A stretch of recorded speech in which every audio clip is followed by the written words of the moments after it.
हमारे साथ कार्यक्रम में शामिल हो रहे हैं केडियानोमिक्स के फाउंडर और सीईओ सुशील केडिया साहब। केडिया साहब, बहुत बहुत स्वागत है आपका।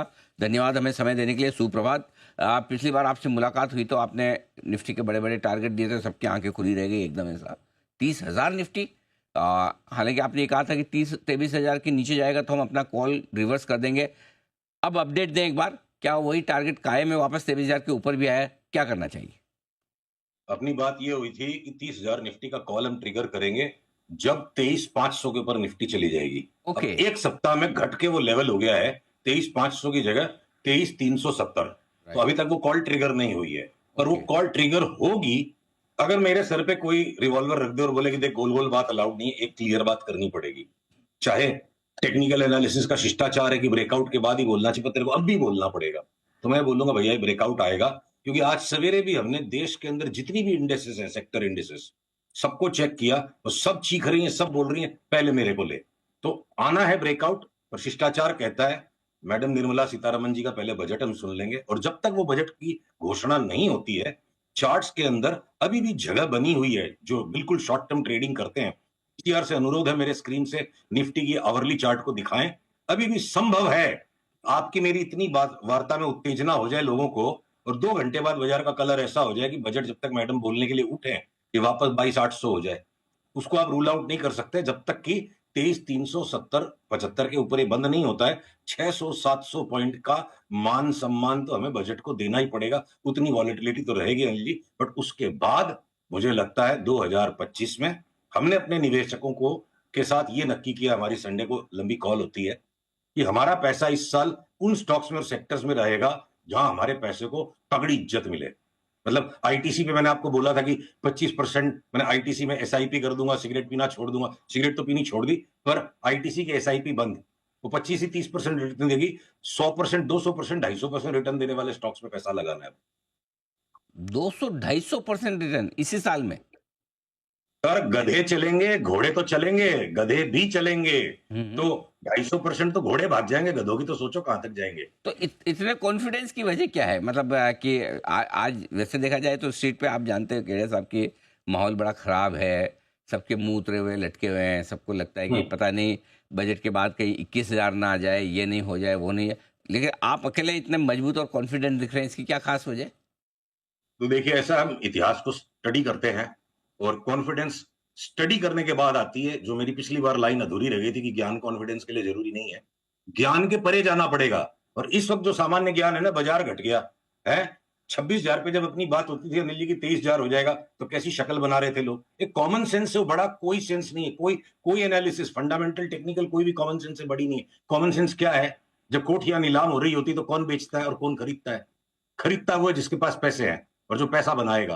तो बिकती किसकी है कोठी? जिसने अपनी हद से ज्यादा सौदा कर लिया।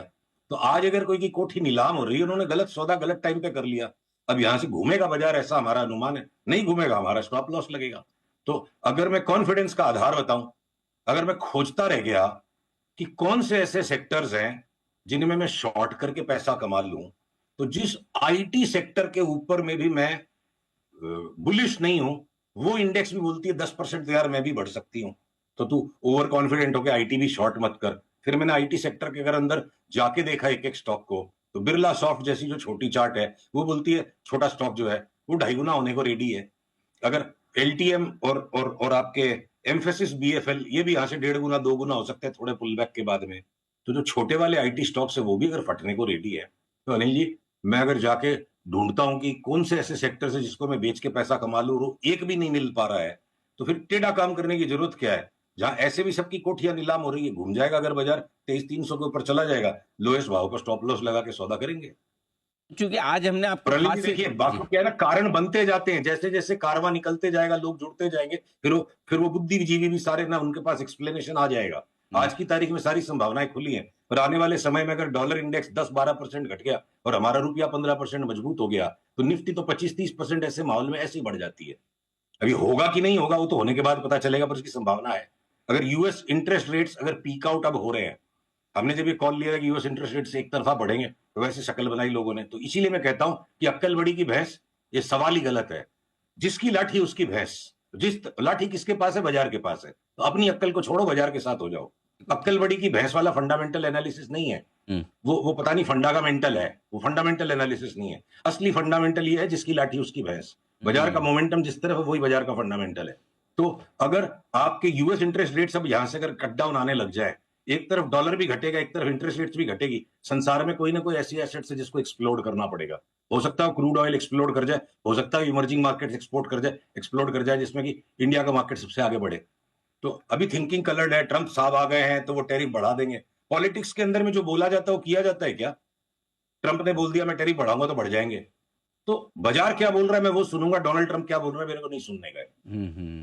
ठीक बात है। तो मार्केट आपको चीख चीख के ये संदेश दे रहा है कि मैं बढ़ना चाहता हूँ। अच्छा, वैसे तो आप बजट के दिन हमारे साथ होंगे ही, बजट के बाद भी होंगे, बजट के पहले भी होंगे, तो बताएंगे। लेकिन अगर समझो थोड़ा आप आगे पीछे हुए, बाजार बाजार उसके पहले ऊपर नीचे हो गया, तो मुझे ये बताओ कि बजट के दिन क्या लेवल के ऊपर नीचे निकले बाजार तो तेजी मंदी कर लेनी चाहिए जोर से, किसके नीचे टूटे तो फिर सोचो सब छोड़ो बेचो खत्म करो, और किस लेवल के ऊपर निकले तो फिर फुल फ्लेज तेजी करें?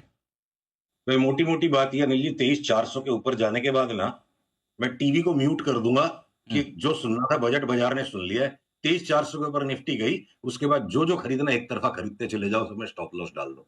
हम्म, फिर बजट को लास्ट में सुनेंगे सारा बाजार बंद होने के बाद। ओके, 23,400 के ऊपर और नीचे?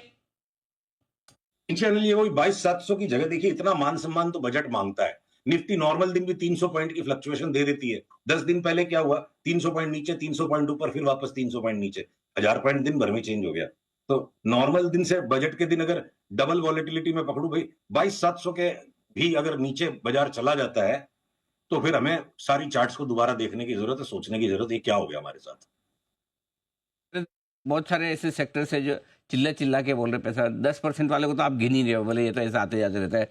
तो मुझे खाली वो बताओ जो 100% से ज्यादा के रिटर्न दे सकते हैं। तो देखिए आज एक बार सेक्टोरल इंडेक्सेस पे बात करते हैं, वक्त रहेगा तो मैं इंडिविजुअल स्टॉक्स की भी बात करूंगा। हमारी हॉटेस्ट फेवरेट्स होंगी public sector enterprises. PSC index बोल रही है मेरे को डबल से नीचे तो बात ही नहीं करनी है।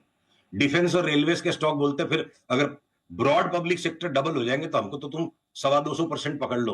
2.5 गुना 2 गुना होने का डिफेंस में और रेलवेज में कोई मतलब कोई संकोच ही नहीं है। और मेटल्स और ऑटो बोल रहे हैं कि साल भर हमने भी बहुत तपस्या कर ली, दोनों की इंडाइसेस बोल रही है डबल हमको भी होना है।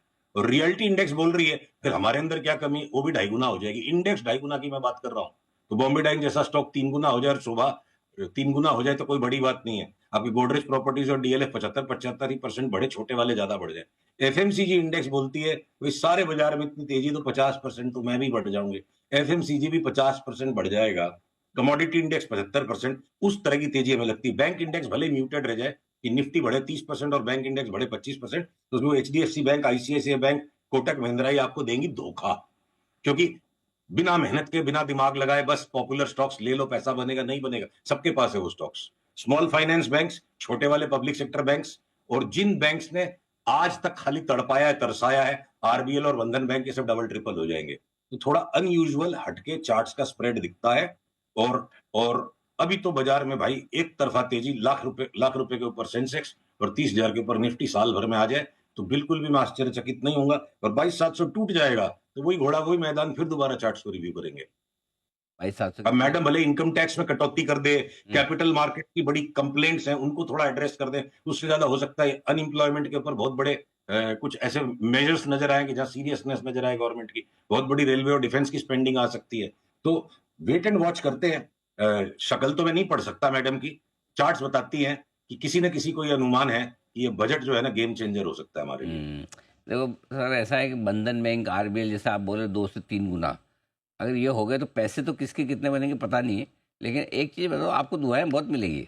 मतलब पूरा हिंदुस्तान और हिंदुस्तान के बाहर के सारे इन्वेस्टर फंसे पड़े हैं कुछ कुछ शेयरों में। तो ऐसा है, जैसा आप एक वोडाफोन आइडिया के लिए भी बोलते हैं 25 रुपये तो होना ही है। तो ये बात है। अब क्या है, किसे लिया तो जाएगा नहीं, लेकिन कम से कम पुराने लोगों के जिनके भाव आ जाएंगे वो भी आपको कम से कम कॉम्प्लीमेंट्स और दुआएं जरूर देंगे। अच्छा, आप कुछ स्टॉक्स भी बताना चाहते थे? तो अनिल जी देखिए, जो मोस्ट पॉपुलर और एकदम वाइडली डिस्ट्रीब्यूटेड स्टॉक्स हैं, हम सन फार्मा, डॉक्टर रेड्डीज में तेजी नहीं करेंगे। पर अगर हो सकता है हमको सिप्ला में और अरविंदो में वापस सिग्नल मिल जाएगा तो वहां से उनमें 50-50-60% की तेजी कर जाएंगे। हमको कमिंस एबीबी सीमेंट्स में तेजी नहीं करनी है। और लार्सन एंड टुब्रो को कोई कारण से कभी आके कोई पीट गया, कूट गया, 3,000 के भाव तक दे गया तो उसको लेके 4,500 में बेचेंगे, 3,500 में नहीं लेंगे।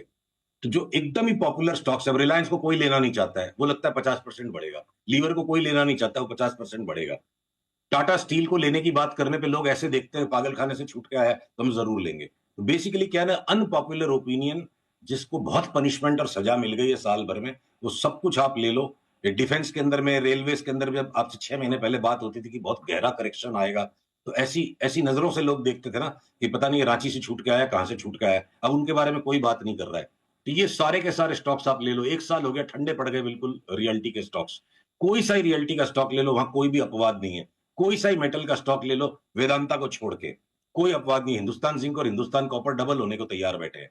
तो पब्लिक सेक्टर के अंदर में ये लड़ाई मची हुई है, किसको लें किसको नहीं लें। एक भी ऐसा स्टॉक नहीं जिसको नहीं ले सकते। जो मोस्ट पॉपुलर ये जो HDFC bank, ICICI bank, Kotak Mahindra, TCS, Wipro, Infosys, ये 25-30 जो टॉप के स्टॉक्स हैं, इनमें दुखी होते रहेंगे लोग। मुझे लगता है घोड़े चल चुके, 2025 में गधे पैसा बना के देंगे बाजार में। ओहो, घोड़े गधे सब पैसा बनाएंगे।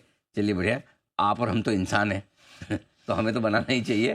चलिए उम्मीद करते हैं कि बजट में कुछ ऐसा है कि आपकी उम्मीदों पर पूरे खरी उतरे वित्त मंत्री जी और बाजार में बने बढ़िया तेजी। आपसे मुलाकात होगी बजट के दिन, बजट के पहले भी और बजट के बाद भी। केडिया साहब, आज के लिए बहुत बहुत शुक्रिया।